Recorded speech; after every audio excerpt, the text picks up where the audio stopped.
प्रभात 9th class बेटे lesson निकालेंगे आप कैदी और कोकिला के प्रश्न उत्तर हम करेंगे।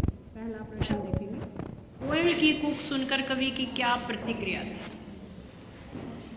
प्रतिक्रिया यानी जो कोयल क्रिया कर रही है तो यानी बोल रही है तो उसकी प्रतिक्रिया यानी कवि क्या सोच रहा था कि आधी रात का समय है, जब शांत वातावरण है, सब लोग सो रहे हैं, ना जाने ये कोयल क्यों बोल रही है। ठीक है, एक इसका दूसरा जो प्रश्न है ना, कुछ उसमें से भी हम ले सकते हैं। देखो दोनों प्रश्नों का उत्तर हम एक ही दे सकते हैं, दूसरा पहले देख लेंगे। कवि ने कोकिल के बोलने की किन कारणों की संभावना बताई है, तो ये कारण हम इसमें भी दे सकते हैं। पहला क्वेश्चन था ना, कोयल की कूक सुनकर कवि की क्या प्रतिक्रिया थी, यही प्रतिक्रिया थी कि ना जाने ये कोयल आधी रात को क्यों बोल रही है, यानी क्या ये पागल हो गई है, क्या इसने जंगल की आग को देख लिया है, या ये मुझे कोई संदेशा देना चाहती है। ठीक है, यही बातें आप इसमें लिख सकते हैं पहले प्रश्न के उत्तर में, और यही कारण, संभावना भी तो यही है ना, और प्रतिक्रिया भी यही थी कि क्यों बोल रही। तो इसलिए कवि ने कोकिल के बोलने की किन कारणों की संभावना बताई है, ये भी आप ये बताएंगे कि कवि ने कोयल के बोलने की कई कारण बताए हैं, कई कारण हाँ बताए हैं। जैसे कि क्या ये कोयल पागल हो गई है, एक तो ये भी है। दूसरा कौन सा है कि तुमने क्या देख लिया, क्या तुमने जंगल की आग देख ली है। जो मैंने कविता में आपको बताया था, जंगल की आग से मतलब भारत के लोगों को जो अंग्रेजी सरकार तंग कर रही है, उसे जंगल की आग यहाँ प्रतीक रूप में माना है, वो बताई है। या फिर कवि को वो कोई संदेशा देना चाहती है, या लोगों के अंदर जोश भरना चाहती है, युद्ध का नगाड़ा इसीलिए वो बजा रही है। ठीक है, तो ये कारण आप इसमें बताएं। तीसरा प्रश्न है, किस शासन की तुलना तम के प्रभाव से की गई है और क्यों। तम अंधकार, अंधेर गर्दी, कुछ भी कह सकते हैं। तो यहाँ बताएंगे अंग्रेजी शासन की तुलना तम के प्रभाव से की गई है। क्यों? क्योंकि उसमें भारतवासियों पर बहुत ज़्यादा अत्याचार किए जाते थे और उन्हें बहुत ही तंग किया जाता था। कविता के आधार पर प्राचीन भारत की जेलों में दी जाने वाली यंत्रणाओं का वर्णन कीजिए। कवि ने बताया ना कि हमें क्या नहीं करने देते, जीने भी नहीं देते, मरने भी नहीं देते, और हमसे क्या क्या काम करवाए जाते हैं कि कोल्लू से की तरह, कोल्लू के बैल की तरह काम करवाया जाता है, पेट पर जुआ बांधकर पानी निकालता है कभी। ठीक है, तो जेल में और भी बहुत सारी यंत्रणाएं थी जो उन्हें दी जाती थी। गालियां देते थे, उनसे अच्छा व्यवहार नहीं करते थे, पेट भर खाना नहीं देते थे, और ठीक से उनसे बात नहीं करते थे। ये सारी बातें आप इसमें लिखेंगे।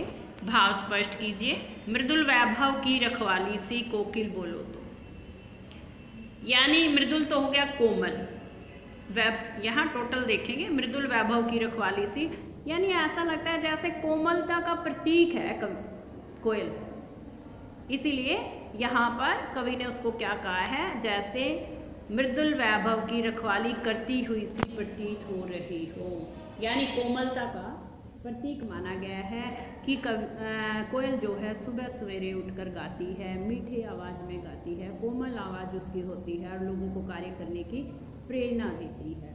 और आज वो इस तरह से चीख रही है तो कवि को समझ नहीं आ रहा है कि वो ऐसा कार्य क्यों कर रही है। उसके मन में कोयल की जो छवि अंकित है कोमलता की, वो ऐसा लगता है कि अब नष्ट करने पर वो तुली हुई है। हूँ मोट खींचता लगा पेट पर जुआ, खाली करता हूँ ब्रिटिश अकड़ का कुआं। कवि कहते हैं कि मैं अपने पेट पर जुआ लगाकर, वैसे तो पानी, कुएं का पानी खाली करता हूँ, लेकिन मुझे ऐसा प्रतीत होता है कि ये कार्य करके मैं ब्रिटिश सरकार की अकड़ को कम कर रहा हूँ।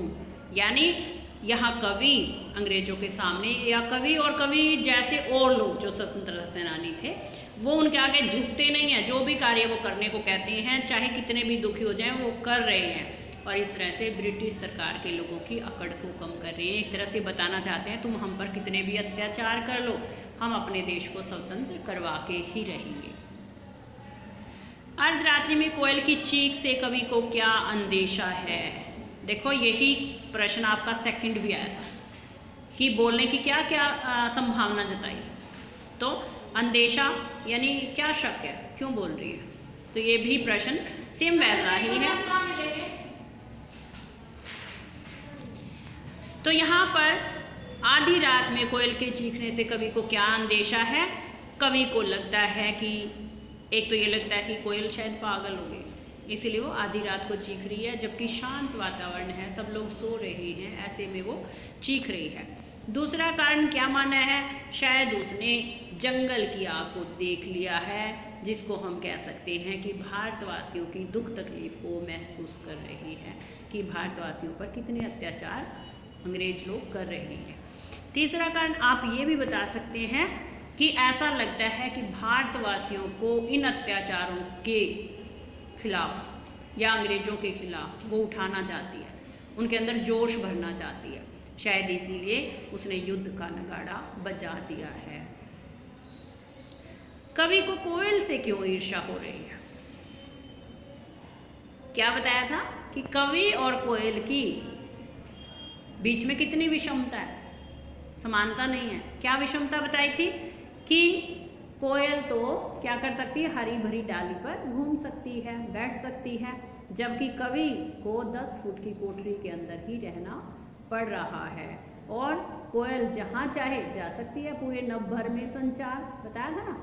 और यहाँ पर कवि का क्या है, 10 फुट का संसार, यानी केवल उसका सीमित जगह है जिसमें वो रह सकता है, उससे बाहर नहीं जा सकता।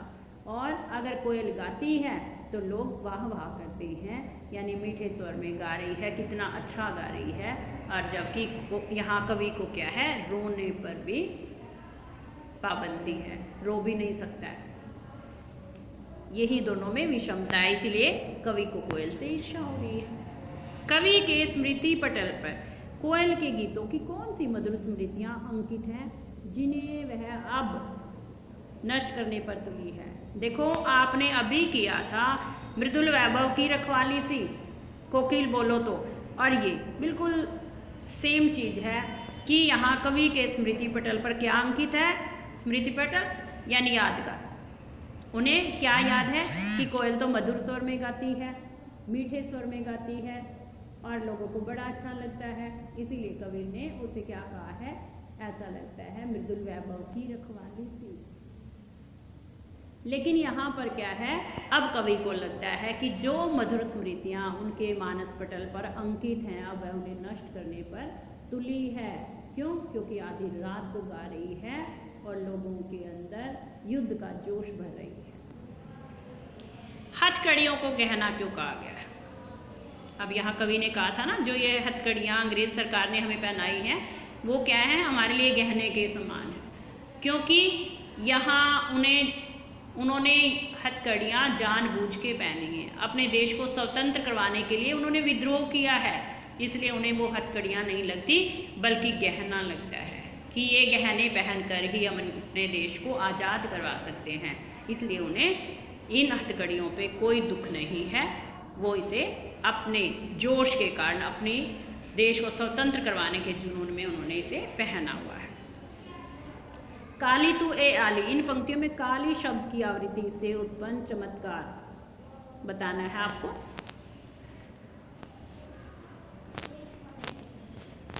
ये बच्चे वो निकाल लेंगे अपना पहरा जिसमें काली शब्द की आवृत्ति हुई है, निकाल कर देखेंगे एक बार से। देखो